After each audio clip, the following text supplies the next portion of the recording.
আসসালামু আলাইকুম প্রিয় শিক্ষার্থীবৃন্দ, আমি তোমাদের মাঝে আছি আলামিন ভাই। আজকে আমরা পদার্থবিজ্ঞান বইয়ের তৃতীয় অধ্যায় বল এই অধ্যায়টির তৃতীয় ভিডিও নিয়ে চলে আসলাম। তো গত ভিডিওতে আমরা নিউটনের দ্বিতীয় সূত্র নিয়ে আলোচনা করছি। তো আজকে আমরা যেটা নিয়ে আলোচনা করব সেটা শক্তির সংরক্ষণশীলতা। তো শক্তির সংরক্ষণশীলতা জানার আগে আমাদের নিউটনের যে তৃতীয় সূত্রটা রয়েছে সেই সূত্র সম্পর্কে ধারণা থাকতে হবে, কারণ নিউটনের তৃতীয় সূত্র থেকেই কিন্তু এই শক্তি সংরক্ষণশীলতা এই সূত্রটা এসেছে। তো দেখো, নিউটনের তৃতীয় সূত্রে কি বলা হয়েছে? নিউটনের তৃতীয় সূত্রে বলা হয়েছে যে প্রত্যেক ক্রিয়ারই সমান এবং বিপরীত প্রতিক্রিয়া রয়েছে। তাহলে প্রত্যেক ক্রিয়ার সমান এবং বিপরীতমুখী প্রতিক্রিয়া রয়েছে। তো তোমাদের বইয়ে এই যে নিউটনের যে তৃতীয় সূত্রটা সেটা কিন্তু আরো বিস্তারিতভাবে লেখা আছে, আমি খুব সংক্ষেপে লিখে দিছি। তো তোমাদের বইয়ে যেটা লেখা আছে সেটা যদি আমরা একটু ফলো করি তাহলে দেখতে পাবো যে যখন একটি বস্তু অন্য একটি বস্তুর উপর বল প্রয়োগ করে তখন সেই বস্তুটিও প্রথম বস্তুর উপর বিপরীত দিকে সমান বল প্রয়োগ করবে। তার মানে কি, যদি আমরা একটা বস্তু মানে একটা দেওয়ালের উপর যদি আমরা বল প্রয়োগ করি, এফ প্রয়োগ করি, তাহলে সেই ক্ষেত্রে কি হবে, এই সমপরিমাণ বল কিন্তু এই দেওয়ালটাও কিন্তু বিপরীত দিকে প্রয়োগ করবে। তো বিপরীত দিকে এই সমপরিমাণ বল প্রয়োগ করতেছে, যেটা হচ্ছে ঋণাত্মক। তাহলে দেখো, এই যে আমরা দেওয়ালে যদি 10 নিউটন বল প্রয়োগ করি তাহলে কি হবে, যে দেওয়ালটাও বিপরীত দিকে 10 নিউটন বল প্রয়োগ করবে, এই কথাটা কিন্তু বলা হয়েছে। তাহলে দেখো, প্রত্যেক ক্রিয়ার সমান এবং বিপরীত প্রতিক্রিয়া রয়েছে। তার মানে কি, আমি যদি এই যে এই বোর্ডটাকে ধাক্কা দেই তাহলে বল প্রয়োগ করি, তাহলে এই বোর্ডটাও কিন্তু আমার বিপরীত দিকে ঠিক সমপরিমাণ বল প্রয়োগ করবে। এই কথাটাই কিন্তু বিজ্ঞানী নিউটন তার তৃতীয় সূত্রে বলেছেন। তো দেখো, নিউটনের তৃতীয় সূত্র অনুযায়ী যদি আমরা লিখতে চাই তাহলে কিন্তু আমরা লিখতে পারি যে এফ সমান সমান এফ টু। তাহলে এফ ওয়ান সমান সমান এফ টু, মানে একটা বস্তুকে তুমি বল প্রয়োগ করছো, যেই বলে প্রয়োগ করতেছো ঠিক সমপরিমাণ বল ওই বস্তুটাও তার বিপরীত দিকে প্রয়োগ করতেছে। তাহলে বিপরীত দিকে যখন প্রয়োগ করবে সেটা কি হবে, ঋণাত্মক। কারণ প্রথমে আমরা ধনাত্মক বল প্রয়োগ করছি, তাহলে বিপরীত যে বলটা আসবে সেটা ঋণাত্মক বল আসবে। তাহলে এই বিজ্ঞানী নিউটনের তৃতীয় সূত্র অনুযায়ী কি আমরা এটা লিখতে পারি? অবশ্যই লিখতে পারি। তো দেখো, এই সূত্র থেকে কিন্তু শক্তি সংরক্ষণশীলতার যে সূত্রটা সেটা আসছে। তো সেটা কিভাবে আসছে আমরা একটু পরে দেখতে পাবো। আমি মূলত তোমাদের সূত্র প্রমাণ করে দেখাচ্ছি, মানে এই যে এই সূত্রটা মূলত কিভাবে আসছে সেটা যদি তোমরা ফিল করতে পারো তাহলে তোমাদের কিন্তু ম্যাথ করতে আরো মজা লাগবে। তো এরকম সূত্র প্রমাণ তোমাদের আসে না, তবুও আমি তোমাদের দেখাই দিচ্ছি তোমাদের, যাতে এই রিলেটিভ অঙ্ক বা এই রিলেটিভ বা কি বোঝাতে চাইছে সেটা তোমাদের ভালোভাবে তোমরা বুঝতে পারবে। তো দেখো, এফ সমান সমান কি, এফ সমান সমান এম এ, এফ সমান সমান এম এ, তাহলে এফ ওয়ান সমান সমান কি, এম ওয়ান এ ওয়ান, তাহলে সমান সমান এফ টু, তাহলে মাইনাস এম টু এ টু। এটা আমরা লিখতে পারি, অবশ্যই লিখতে পারি। এরপরে যদি আমরা একে ভেঙে দিই তাহলে কি হবে, এম ওয়ান একে ভাঙলে আমরা পাই কি, V one minus U one by T সমান সমান minus M two V two minus U two by T. তো এই ক্ষেত্রে আমরা টি কেন লিখলাম, কারণ আমরা যখন বল প্রয়োগ করব, যত সময় ধরে বল প্রয়োগ করব, বিপরীত ধর্মের যে বলটা আমাদের প্রতিক্রিয়া করবে সেটাও কিন্তু সমপরিমাণ সময় নিয়ে কিন্তু করবে, যার ফলে টি এর মানটা সময় মানে টি এর যে মানটা রয়েছে সেটা উভয় পাশে বা উভয় ক্ষেত্রে সমান। সেজন্য আমরা টি ওয়ান বা টি টু লিখে প্রকাশ করব না। তো আমি এই ক্ষেত্রে ছোট করে লিখে দিলাম টি এর মান উভয় সমান। তাহলে টি এর মান উভয় সমান হয়, আমরা টি ওয়ান এবং টি টু লিখবো না। তো এবার আরেকটা জিনিস খেয়াল করো, টি এর মান সমান সমানে এপার ওপরে যদি আমরা গুণ করি তাহলে কি হবে, কাটাকাটি আমরা দিয়ে দিতে পারি, তাহলে টি এর মান আমরা কেটে দিতে পারি। এরপরে আমরা যদি সাজায় লিখি তাহলে কি আসবে, M one V one minus U one, তাই না, V one minus U one সমান সমান minus M two V two minus U two. তো এবার দেখো আরেকটা জিনিস, সেটা হচ্ছে এম ওয়ানের সাথে ভি ওয়ান এবং মাইনাস ইউ ওয়ান এটা কি আকারে আছে, গুণ আকারে আছে। আবার এই ক্ষেত্রে মাইনাস এম টুর সাথে ভি টু এবং ইউ টু কি আকারে আছে, গুণ আকারে আছে। তাহলে আমরা যদি একটু গুণ করে দিই তাহলে এটার সাথে প্রথমে এটা গুণ হবে, তাহলে এম ওয়ান ভি ওয়ান, তাহলে মাইনাস আছে মাইনাস, এরপরে গুণ হবে এটার সাথে, তাহলে এম ওয়ান ইউ ওয়ান সমান সমান, এবার এটা মাইনাস এম টুর সাথে ভি টু গুণ হবে, তাহলে minus M two V two, এবং এটার সাথে এটা গুণ হবে। কিন্তু এই ক্ষেত্রে একটা জিনিস খেয়াল করো, এই ক্ষেত্রে কি আছে, মাইনাস আছে, আর এই ক্ষেত্রে কি আছে, মাইনাস আছে। তাহলে মাইনাসে মাইনাসে কি হয়, মাইনাসে মাইনাসে প্লাস হয়, তাহলে প্লাস m2u2। তো এই লাইনটা আমরা বুঝতে পারছি, আশা করি সবাই বুঝতে পারছো, কারণ আমি ভেঙে ভেঙে বোঝাইলাম। এরপরে একটা জিনিস খেয়াল করো, এই ক্ষেত্রে দেখো শেষ ভরবেগ এবং আদি ভরবেগ এ তো দুইটা আলাদা আলাদা করা আছে। যদি আমরা দুইটা মিলিতভাবে একসাথে নিয়ে আসি, মানে শেষ ভরবেগগুলো আগে লিখি অথবা আদি ভরবেগগুলো আগে লিখি, তাহলে আমাদের জন্য ভালো হয়। তাহলে আমরা যদি শেষ ভরবেগটা আগে লিখি, মানে এটা শেষ ভরবেগে আছে, তাহলে এই শেষ ভরবেগটা যদি আগে নিয়ে আসি তাহলে কি হবে দেখো, তাহলে শেষ ভরবেগগুলো আমরা আগে লিখবো m1 v1। তাহলে এটা যদি এই পাশে আসে তাহলে এটা কি আছে, ঋণাত্মক আছে, তাহলে ঋণাত্মকের দিকে আসে কি হবে, ধনাত্মক, তাহলে মাইনাস এসে প্লাস হয়ে যাবে, প্লাস m2 v2। তাহলে এটা আমরা বুঝলাম, হ্যাঁ এটা হয়ে গেছে, সমান সমান। এবার এই যে এইটুকু যদি আমরা ওই পাশে নিয়ে যাই সমান সমানে, তাহলে এটা কি আছে, মাইনাস আছে, মাইনাস ওই পাশে যায় কি হবে, প্লাস, তাহলে প্লাস আমরা আগে লিখি না, তাই না, লেখার প্রয়োজন হয় না। তাহলে m1 u1, তাহলে এটা লিখছি, লেখার পর কি আছে, এইটুকু বাকি আছে, তাহলে প্লাস m2 u2। আশা করি এটা তোমরা বুঝতে পারছো। এর পরবর্তীতে দেখো, আমরা যদি সমান সমানের এই পারে ওপরের সংখ্যা মানে কি, এটা সমান সমান এটা, তাহলে এটা সমান সমান এটা, তাহলে এটা আমরা আগে লিখতে পারি, অবশ্যই লিখতে পারি। তাহলে এটা আমরা আগে লিখে দেবো এবং এটা ওই পাশে নিয়ে যাবো, কারণ এই মানটা সমান সমানই এই মানটা, তাহলে এই মানটা সমান সমান এই মানটা আমরা বলতে পারি। তাহলে দেখো m1 u1 plus m2 u2 সমান সমান m1 v2 প্লাস m2, এই m1 v2 হলো m1 v1 হবে, সরি এক্ষেত্রে আমি ভুল দিছিলাম, তাহলে m হয়ে গেলাম, হ্যাঁ m2 v2। তাহলে দেখো এই যে এই সূত্রটা আসছে, এই সূত্রটা একটু তুমি তোমার বইয়ে খেয়াল করবা, যে এই সূত্রটাই মূলত হচ্ছে শক্তি সংরক্ষণশীলতার সূত্র। তাহলে শক্তি সংরক্ষণশীলতার কোন সূত্র এটা, এটা হচ্ছে ভরবেগের সংরক্ষণশীলতা। তাহলে এই সূত্রটার নাম হচ্ছে ভরবেগের সংরক্ষণশীলতা বা নিত্যতা।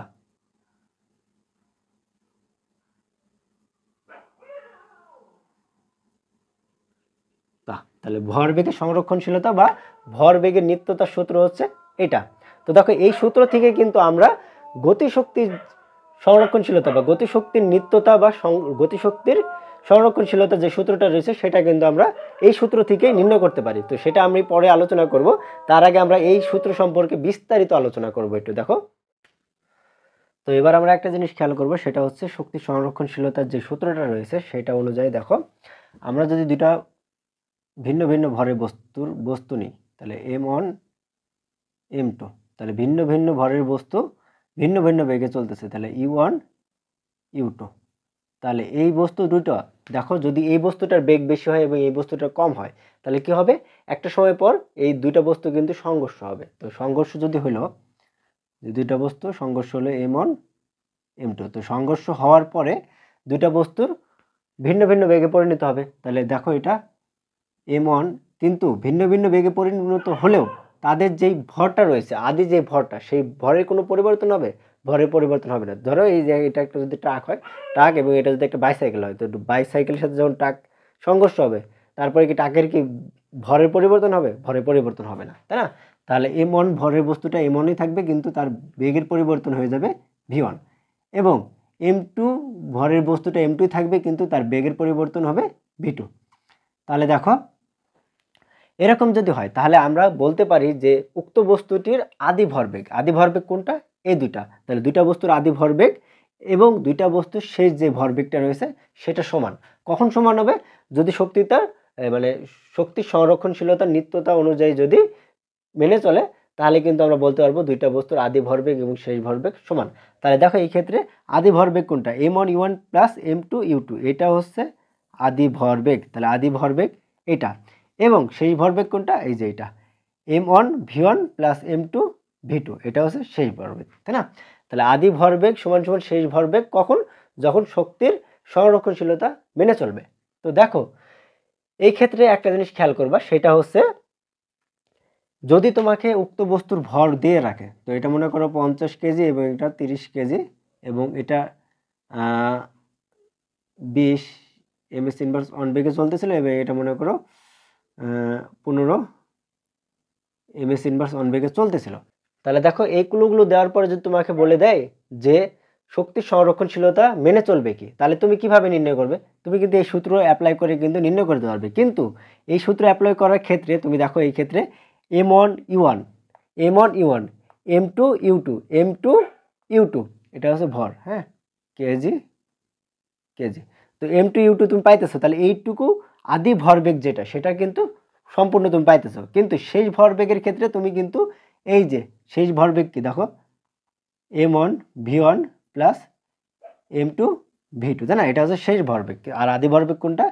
M1U1 plus M2U2। তাহলে এই সবগুলা কিন্তু তুমি প্রথমে পেয়ে যেতেছো, এবং এটার ক্ষেত্রে কিন্তু সবগুলা তুমি পাইতেছো না। কেন পাইতেছো না? দেখো এই ক্ষেত্রে M পাইতেছো এবং M2 পাইতেছে, M1 এবং M2 পাইতেছে, কিন্তু V1 এবং V2 মানে শেষ যে M1 ভরের বস্তুটার যে শেষ বেগটা কত সেটা কি তুমি জানো? সেটা তুমি জানো না। তাহলে শেষ ভরবেগটা শেষ বেগটা তুমি যদি না জানো, তাহলে তুমি কি এই অঙ্কটা করতে পারবে? করতে পারবে না।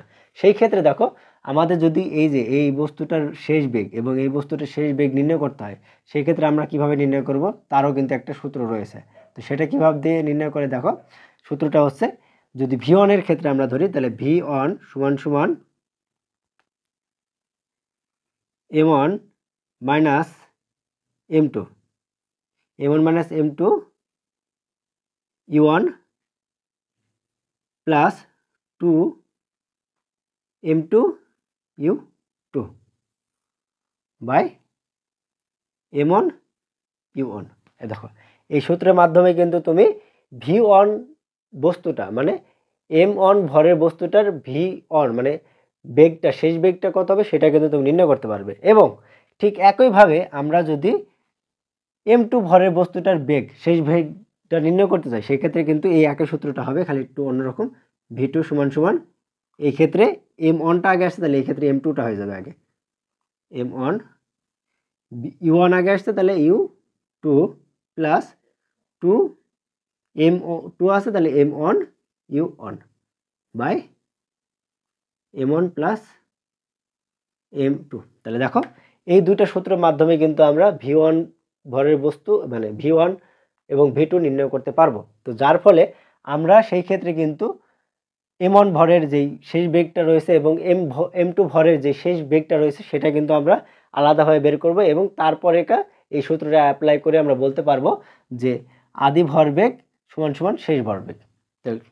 আরেকটা জিনিস আমরা আলোচনা করি, যদি দুইটা বস্তু একই বেগে চলে, মানে কি দুইটা বস্তু যে একই বেগ কখন হবে? যদি দুইটা বস্তু সংঘর্ষের পর যদি একই বেগে চলে, তাহলে আমরা বলতে পারি এই ক্ষেত্রে আমরা ডিরেক্ট লিখে দিতে পারি যে ভি বেগে চলতেছে, তাই না? তো ভি বেগে চলতেছে মানে কি এই দুইটা বস্তুর বেগ সমান, এই বস্তুটা যেই বেগে চলতেছে এই বস্তুটা সেই বেগেই চলতেছে। তো এই ক্ষেত্রে তোমাকে যদি বলা হয় যে যে দুইটা বস্তু তোমাকে দিয়ে দিল, যেটা হচ্ছে 50 কেজি ভরের একটা বস্তু এবং 30 কেজি ভরের একটি বস্তু, এবং উক্ত বস্তুটা 50 কেজি ভরের যে বস্তুটা সেটা 20 ms ইনভার্স অন বেগে এবং 30 কেজি ভরের বস্তুটা 15 ms ইনভার্স অন বেগে চলতেছিল। এখন সংঘর্ষ হওয়ার পর দুইটা বস্তুর মিলিত বেগে চলতেছিল, মিলিত মানে কি একই বেগে চলতেছিল। তো এই কথা যদি উল্লেখ করে এবং যদি বলে যে মিলিত বেগে চলতেছিল, তাহলে বেগ কত হবে, মানে মিলিত বেগটা কত হবে সেটা তুমি নির্ণয় করো। তো সেটা কিভাবে নির্ণয় করবে, সেটা কিন্তু এই সূত্রের মাধ্যমে নির্ণয় করতে পারবে। তো এই সূত্রের মাধ্যমে আমরা কিভাবে নির্ণয় করি দেখো, এই সূত্রটা আমরা একটু এখানে লিখলাম যে M1 U1 plus M2 U2 সমান সমান M1 V1 plus M2 V2, তাই না? তাহলে এই সূত্রটা যদি আমরা এই ক্ষেত্রে লিখি, কিন্তু এই ক্ষেত্রে কি দুইটা বস্তুর বেগ কি আলাদা? দুইটা বস্তুর বেগ কিন্তু আলাদা না। তাহলে দুইটা বস্তুর বেগ এই ক্ষেত্রে কি দেওয়া আছে? আলাদা আলাদা দেওয়া আছে। তো দুইটা বস্তুর বেগ আমরা আলাদা আলাদা না লিখে দুইটা বস্তুর বেগ যেহেতু একই, তাহলে আমরা কি লিখতে পারি? ভি, শুধুমাত্র ভি লিখতে পারি, মানে কি দুইটা বস্তুর বেগ একই। তাহলে আদি ভরবেগ সমান সমান M1 V plus M2 V. তাহলে এই সমীকরণ আমাদের আসতেছে, তাহলে সমীকরণে শুধুমাত্র এতটুকু চেঞ্জ হয়ে গেছে। তো এই সমীকরণ থেকে আমরা কিন্তু ভি এর মানটা বের করতে পারি। তো ভি এর মান যদি আমরা বের করি, তাহলে দেখো M1 U1 plus M2 U2 সমান সমান, এই ক্ষেত্রে ভি আমরা কমন নিতে পারি কারণ ভি এর মান একই সেম। তাহলে V into M1 plus m2। তাহলে এটা আমরা লিখতে পারতেছি। তাহলে আমরা যদি এটাকে এই পাশে নিয়ে আসি, এটাকে এই পাশে নিয়ে যাই, কারণ এইটা সমান সমান এত, এইটা সমান সমান এত, তাহলে আমরা চেঞ্জ করে নিলাম। তাহলে v into m1 plus m2 সমান সমান m1 u1 plus m2 u2। তো আমরা খালি চেঞ্জ করে নিলাম, তাই না, উলটপালট করে নিলাম। তাহলে এটা সমান সমান যদি এটা হয়, তাহলে আমরা যদি ভি এর মান রাখি, তাহলে ভিকে বাম পাশে রাখলাম, ভি সমান সমান এটা এদিকে যায় কি হবে, ভাগ হয়ে যাবে। তাহলে m1 u1 plus m2 u2 by m1 plus m2। তাহলে আমরা এই সূত্রটা পেলাম। এই সূত্রটা কিসের? বেগের। কখনকার বেগ? যখন দুইটা ভিন্ন ভরের বস্তু এবং ভিন্ন বেগে চলা বস্তু যখন সংঘর্ষ হওয়ার পর একই বেগে মানে মিলিত বেগে চলবে, সেই ক্ষেত্রে উক্ত বস্তুটির বেগ কত তোমাকে যদি এরকমভাবে নির্ণয় করতে বলা হয়, সেই ক্ষেত্রে কিন্তু তুমি ডিরেক্ট এই সূত্রটা ব্যবহার করে দিবে। এটা সূত্র। তো এই সূত্রটা তোমরা তুলে রাখবে। হ্যাঁ, সূত্র। এই সূত্রটা কিভাবে আসলো সেটাও আমি নির্ণয় করে দিলাম তোমাদের। তো কারণ সমীকরণটা তো আমরা জানি v1 v2, কিন্তু সমীকরণে কি আছে যে মিলিত বেগ যেহেতু, সেহেতু v1 v2 হবে না, v হবে শুধুমাত্র। যার ফলে এটা আমরা কিন্তু বের করে ফেলতে পারবো যদি আমাদের সূত্র মনে না থাকে। তো দেখো আগেরবার কি বলছিলাম, যদি দুইটা বস্তুর আলাদা আলাদা বেগে চলে, তাহলে দুইটা বস্তুর আলাদা আলাদা বেগ আমরা কিন্তু আগে নির্ণয় করব, তারপরে আমরা লিখতে পারবো যে আদি ভরবেগ সমান সমান শেষ ভরবেগ মানগুলো কিন্তু আমরা করতে পারবো। কিন্তু এই ক্ষেত্রে যেহেতু জাস্ট বেগ তোমার নির্ণয় করতে বলছে, তাহলে আমরা এটা লিখতে পারি। কিন্তু তোমাকে যদি এখন বলে যে উক্ত বস্তুটা শক্তির নিত্যতা মানে সংরক্ষণশীলতার নিত্যতা মেনে চলে কিনা, তো শক্তির যদি নিত্যতা মেনে চলে, তাহলে আমরা কিভাবে বলতে পারবো যে আদি ভরবেগ যত শেষ ভরবেগ যদি একই পরিমাণ বের হয়, তাহলে শক্তির নিত্যতা মেনে চলবে, তাই না? তো দেখো আমরা এই যেগুলো বুঝলাম, সেই অনুযায়ী আরও একটা আমরা সূত্র জানি। সেটা কি দেখো, সেই সূত্রটা হচ্ছে আমরা শক্তি সংরক্ষণশীলতার সূত্র জানি হচ্ছে এইটা। তো শক্তি সংরক্ষণশীলতার সূত্র থেকে আমরা কিন্তু গতিশক্তির যে সংরক্ষণশীলতার সূত্র রয়েছে, সেটা কিন্তু আমরা খুব ইজিলি বের করতে পারি। তো গতিশক্তির যে সমীকরণটা রয়েছে সেটা হচ্ছে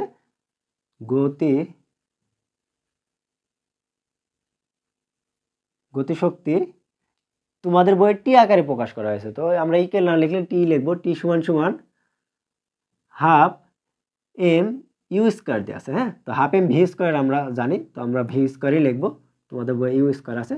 তো এই সমীকরণ থেকে কিন্তু আমরা গতিশক্তির যে নিত্যতা রয়েছে সেটা কিন্তু আমরা নির্ণয় করতে পারি। দেখো এই সূত্রটা যদি আমরা এটার উপর অ্যাপ্লাই করি, তাহলে এটা কি বের হবে, তাহলে প্রথমে হাফ, তাহলে এম অন, তাহলে এম অন ইউ কি ইউ ওয়ান স্কোয়ার হয়ে যাচ্ছে, তাই না, ভি স্কোয়ার যেহেতু, তাহলে ইউ ওয়ান স্কোয়ার প্লাস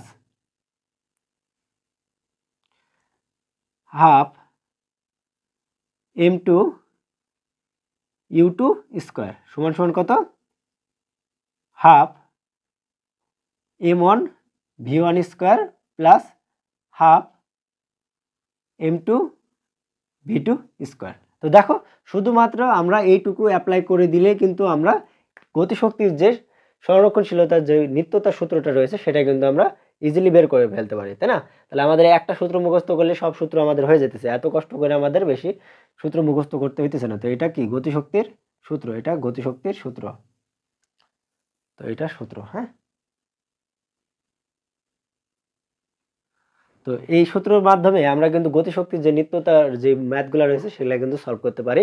তো বিস্তারিত আলোচনা আমি মূলত হচ্ছে ভরবেগের সংরক্ষণশীলতার সূত্র থেকে কিন্তু আলোচনা করছে, যার ফলে এটা আর এটা সেমই।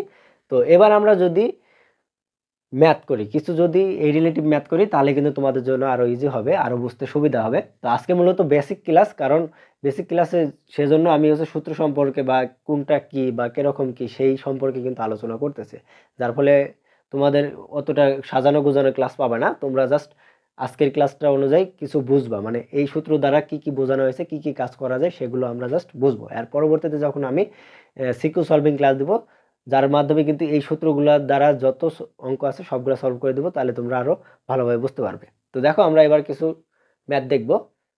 তো এবার দেখো তোমাদের জন্য একটি সুন্দর একটি উদ্দীপক আমি তুলে রেখেছি। দেখো 80 কেজি ভরের একটি গাড়ি 30 ms ইনভার্স অন বেগে এবং 50 কেজি ভরের একটি গাড়ি 20 ms ইনভার্স অন বেগে চলছিল। কিছুক্ষণ পর সংঘর্ষ হয়ে মিলিত বেগে চলতে শুরু করলো। তো কি বেগে চলতে শুরু করলো? মিলিত বেগে চলতে শুরু করলো।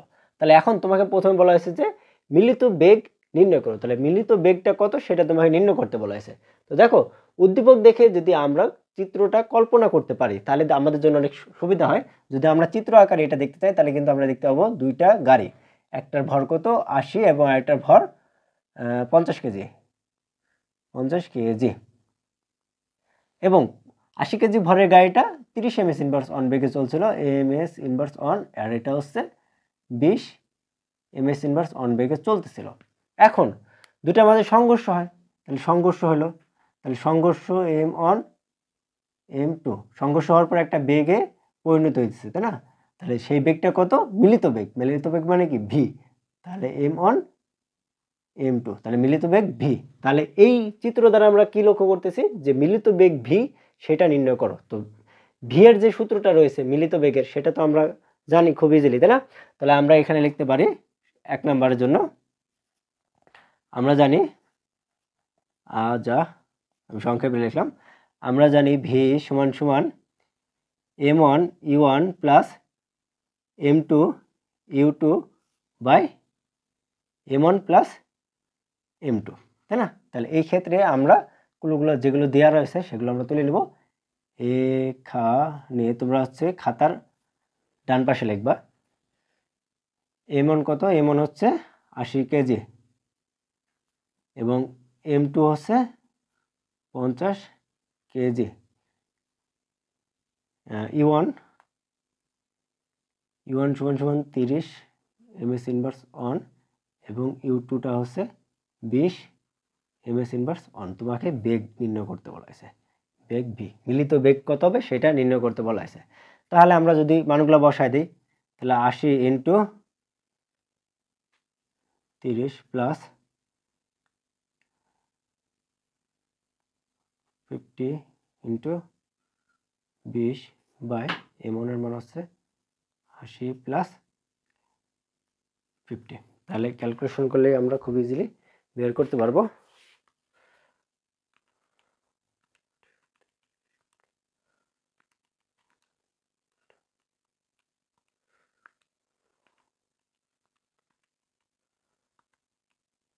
তাহলে এটা বের হবে 26.1538, তাহলে 154। এটা কি এমএস ইনভার্স অন। তাহলে বেগ, যে মিলিত বেগ কত হবে? 26.154 এমএস ইনভার্স অন। তার মানে কি দুইটা বস্তু যখন ভিন্ন ভিন্ন বেগে চলতেছিল এবং সংঘর্ষ হলো, এবং সংঘর্ষ হওয়ার পর তাদের যে বেগটা সেটা দুজনারই সমান বেগে যেহেতু আগাইতেছে, সেই একই বেগটা কত হবে? সেটা হবে 26.156 এমএস ইনভার্স অন। তো আশা করি 1 নম্বরটা তোমরা বুঝতে পারছো। এবার দেখো তোমাকে বলছে যে এখানে ভরবেগের সংরক্ষণশীলতার মেনে চলবে কি? তো ভরবেগের সংরক্ষণশীলতাটা কি? আদি ভরবেগ সমান সমান শেষ ভরবেগ। তা আদি ভরবেগ যত হবে শেষ ভরবেগটাও যদি ততই বের হয় তাহলে আমরা বলতে পারবো যে ভরবেগের সংরক্ষণশীলতাটা মেনে চলতেছে। তো আমরা হচ্ছে বেগের মানটা আমরা মনে রাখবো, কারণ এই ক্ষেত্রে কি সমবেগে চলতেছে, দুইটা মিলিত বেগে চলতেছে, তাই না? তাহলে বেগের মানটা আমাদের দরকার আছে। তাহলে বেগের মান মিলিত বেগ ভি সমান সমান 26.154, তো এটা আমরা দিয়ে রাখলাম। তো এবার দেখো আমরা 2 নাম্বারটা সলভ করব। 2 নাম্বার বলা হয়েছে যে এখানে ভরবেগের সংরক্ষণশীলতা মেনে চলে কি? তো ভরবেগের সংরক্ষণশীলতাটা কি? যে আদি ভরবেগ যত হবে শেষ ভরবেগও তত হবে। তাহলে আমরা আদি ভরবেগটা যত হবে সেটা যদি আমরা নির্ণয় করতে চাই, তো 2 নম্বরে আদি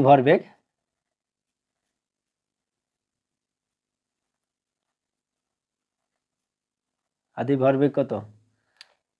m1 u1 plus m2 u2।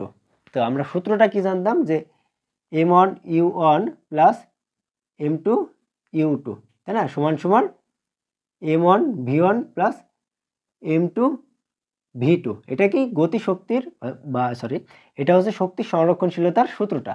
তো এটাকে আমরা দুই ভাগে যদি ভাগ করি তাহলে এইটা একটা ভাগ পাবো এবং এইটা আরেকটা ভাগ পাবো, ঠিক আছে? তো এই ভাগটা হচ্ছে শেষ ভরবেগ এবং এই ভাগটা হচ্ছে আদি ভরবেগ। তাহলে আদি ভরবেগটা আমরা যদি আগে নির্ণয় করি তাহলে এই ক্ষেত্রে আমাদের কি কি দেওয়া আছে? এই ক্ষেত্রে আমাদের যেগুলো দেওয়া আছে এখানে এখানে কি কি দেওয়া আছে? হ্যাঁ, M1 80 KG M2 50 KG, VU1 30 ms inverse on, U2 20 ms inverse on. তো এই অনুযায়ী যদি আমরা লিখি তাহলে একটু এই সাইড থেকে লিখলাম, কারণ না আসতে পারে। তাহলে M1 হচ্ছে 80 ইন্টু U1 হচ্ছে 30 যোগ M2 হচ্ছে 50 ইন্টু U2 হচ্ছে 20। তাহলে এটা কত বের হবে?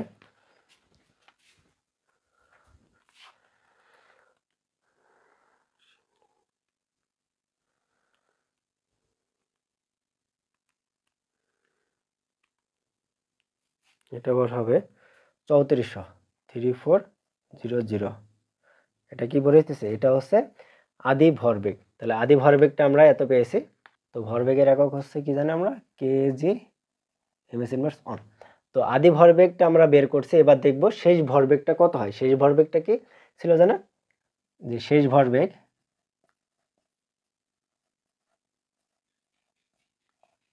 ভরবেগটা হচ্ছে M1 V1 plus M2 V2, যেখানে V1 এবং V2 সমবেগে চলতেছে, তাই না? তাহলে আমরা লিখতে পারি একই মিলিত বেগে যেহেতু চলতেছে V, তাই না? তাহলে এটা আমরা কমন নিয়েও কিন্তু করতে পারি। আমরা যদি ডিরেক্ট করে দিই তাও হবে। তাহলে ডিরেক্ট করলে আমরা হচ্ছে 80 ইন্টু ভি কত? এই যে এই ক্ষেত্রে ভি এর মানটা আমরা কিন্তু পাইছিলাম, আগে বের করছিলাম 26.154। তো 26.154 প্লাস M2 এর মান হচ্ছে 15 ইন্টু 26.154। তো এটা ক্যালকুলেশন করলে কিন্তু আমাদের বেরিয়ে যাবে উত্তরটা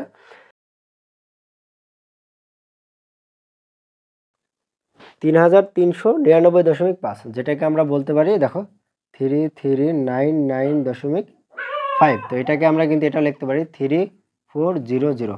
তাহলে আমরা কি বলতে পারি? যে আদি ভরবেগ এবং শেষ ভরবেগটা সমান। তাহলে আমরা কি বলতে পারি? যে শক্তির নিত্যতা, মানে তোমাদের যেটা চাইছে যে এখানে ভরবেগের সংরক্ষণশীলতা মেনে চলবে, তাহলে কেজি ms ইনভার্স অন। তাহলে আমরা বলতে পারি যে ভরবেগের সংরক্ষণশীলতা মেনে চলবে উক্ত বস্তুটি। ঠিক আছে? তো আশা করি এটা বুঝতে পারছো। তো এই দুটা মূলত ইজি ছিল, কিন্তু আমরা যদি একটু ঘোরায় পেঁচায় করি তার ফলে দেখো আরও একটা আমরা প্রশ্ন পাই, সেটা কিরকম হইতে পারে। তো আশা করি তো এটা বুঝতে পারছো তোমরা। তো দেখো, যদি মিলিত বেগ না হয়, যদি ভিন্ন ভিন্ন বেগ হয়, মানে দুইটা বস্তু ভিন্ন ভিন্ন বেগ হয়, তাহলে সেই ক্ষেত্রে কি করব আমরা?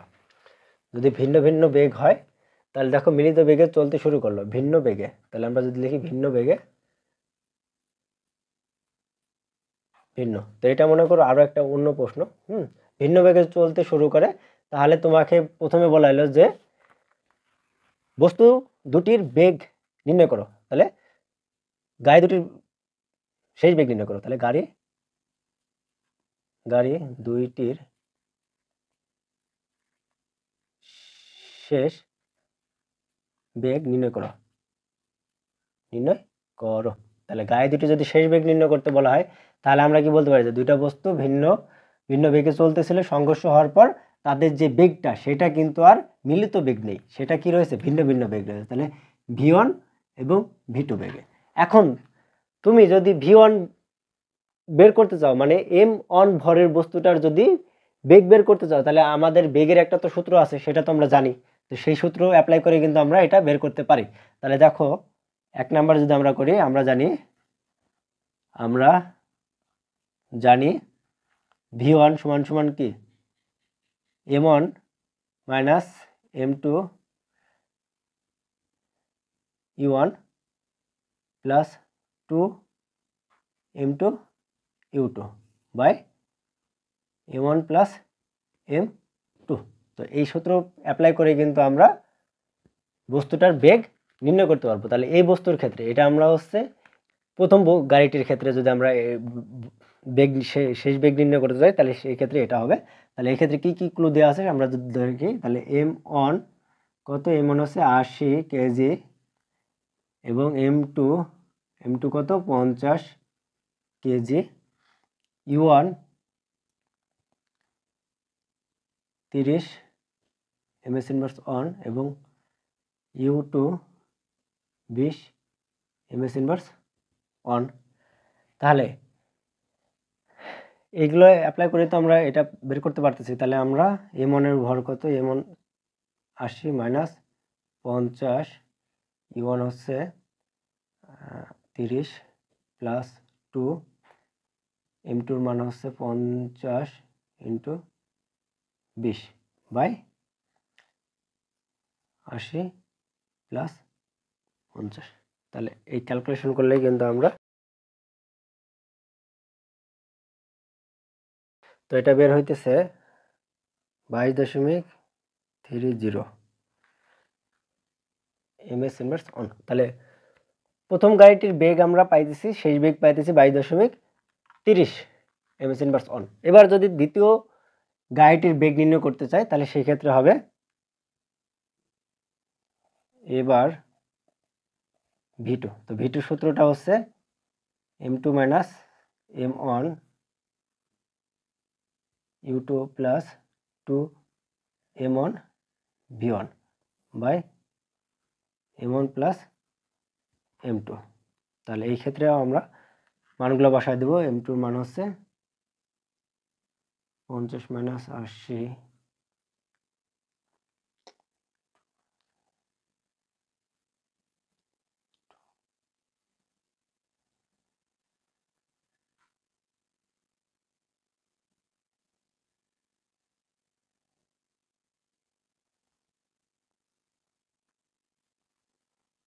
বাই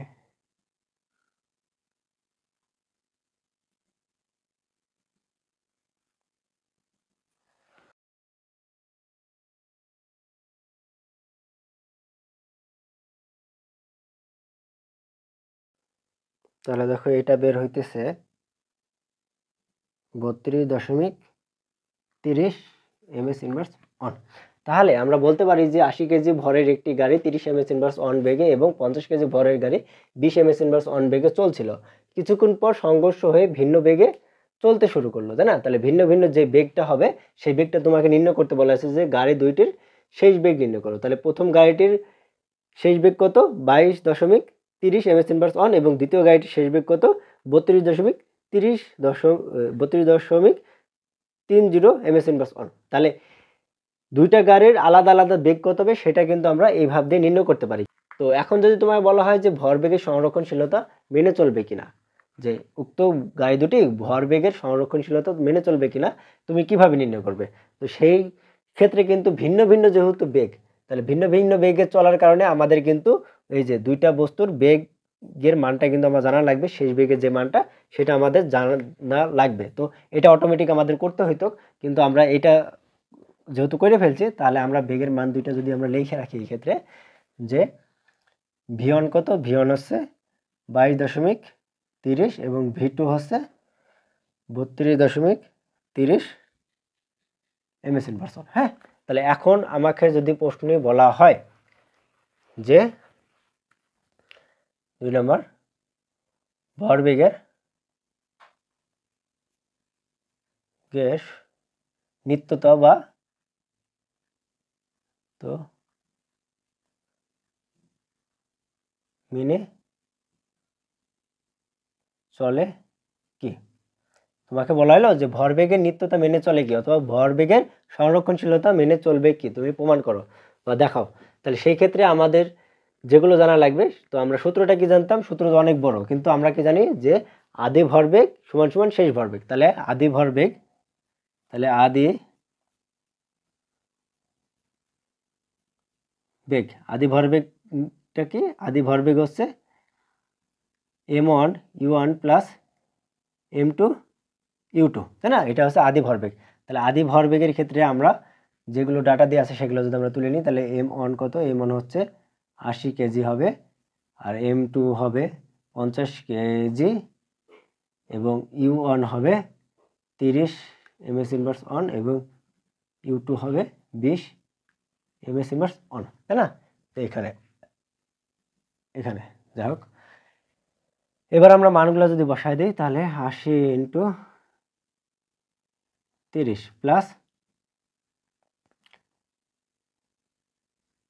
50 ইন্টু 20, তো মানটা কত বের হইতেছে?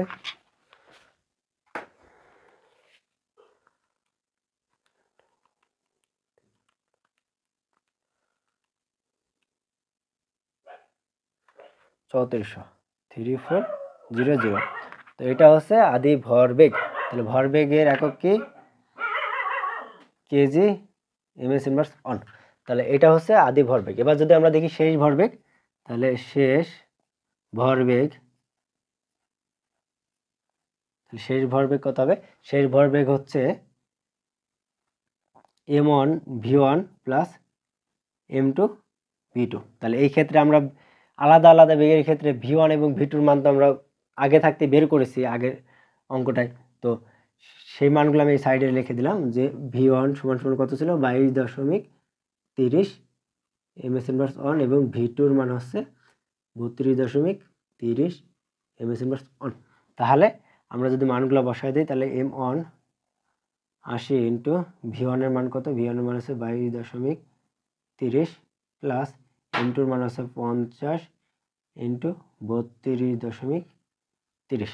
তাহলে এটা ক্যালকুলেশন করলে যদি এটা বের হয় তাহলে আমরা বলতে পারবো যে শক্তির নিত্যতা মেনে চলবে, তাই না? তাহলে 80 ইন্টু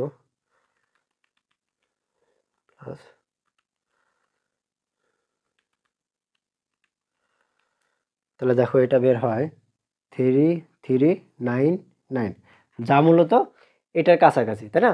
তাহলে কেজি ইনভার্স অন। তাহলে আমরা বলতে পারি খুব সামান্য কিন্তু পার্থক্য তাদের ভিতরে। তাহলে আমরা বলতে পারি যে ভরবেগের নিত্যতা মেনে চলবে, ভরবেগের নিত্যতা মেনে চলবে, চলবে। তাহলে এটা দ্বারা কিন্তু আমরা এই অঙ্কটা সলভ করতে পারি, এটাই আনসার। হ্যাঁ, যে আমরা বলতে পারি যে উক্ত বস্তুটি ভরবেগের নিত্যতা মেনে চলতেছে। হ্যাঁ, তো আশা করি এই দুটো ম্যাথের মাধ্যমে তোমরা হচ্ছে মোটামুটি যেগুলো বোঝালাম সেগুলো বুঝতে পারছো। আরেকটা রয়েছে, সেটা হচ্ছে গতিশক্তির সংরক্ষণশীলতা, তাই না? তো গতিশক্তির সংরক্ষণশীলতা একই রকম, শুধুমাত্র সূত্র যে হাফ এম ভি স্কোয়ার, এই সূত্রটা দিয়ে কিন্তু আমরা নির্ণয় করতে পারি, তাই না? তো ওইটা সম্পর্কে আমরা পরবর্তীতে দেখব। আর আজকে যেহেতু বেসিক ক্লাসের মাধ্যমে তোমাদের এই অধ্যায়ে একটা ধারণা দেওয়ার চেষ্টা করলাম, তো একটু অগোছালো হওয়ার মতো হলেও তোমরা যদি বই ফলো করো এবং এই ক্লাসগুলো একবার করো এবং খাতা কলম নিয়ে যদি ম্যাথগুলো করো, তো আশা করি এই ম্যাথগুলো তোমরা বুঝতে পারবে আরও ভালোভাবে। তো এই অধ্যায়টা মূলত মোটামুটি কঠিন আছে, তোমরা অঙ্ক বেশি বেশি চর্চা করবে, যার ফলে দেখবে তোমাদের এই অঙ্কগুলো আয়ত্তে চলে আসতেছে। তো আজকের মতো এতটুকুই। সবাই ভালো থাকবে, সুস্থ থাকবে। আল্লাহ হাফেজ।